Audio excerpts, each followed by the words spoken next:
notes that basically just say wing it. It should be under an hour, so.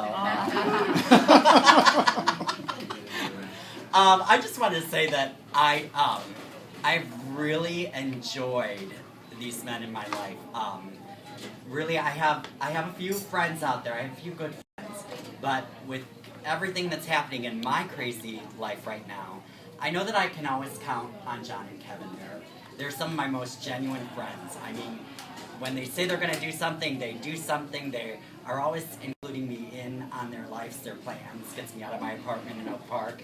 I get to see shows with them. I get to go on vacations with them. We have great times on these vacations. I was going to tell a story, but maybe I'll just keep it short and sweet. But we have a lot of fun. I think the kids would enjoy this story because out of everything that I can remember, though, I remember going to Saugatuck, and these are some of the fun times we have.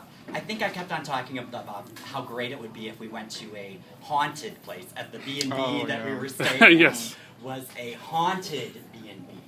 So when I got there, and there was nothing from the owners about any mysterious noises or stuff like this, I don't know how it worked, if they started out with this doll or if I started out with this doll. That's how bad my memory is. I can't even remember who started I don't remember.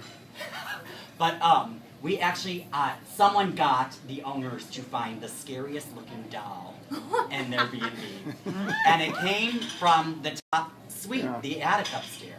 And the first night, it interchanged between the two rooms. So I think the first night it was in your room, but it was planted with its head on backwards in the B&B. When they went to bed at night, they found this doll in their room with that. Now the best part of the story is that they pulled this doll from a chest that was up in the top floor room. And there were actually people staying in that room. And there was a lovely couple up there.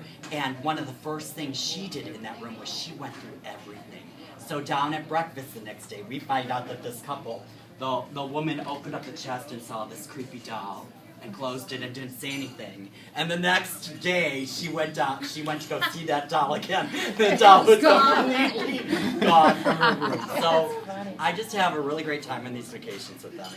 They seem to complement each other really well.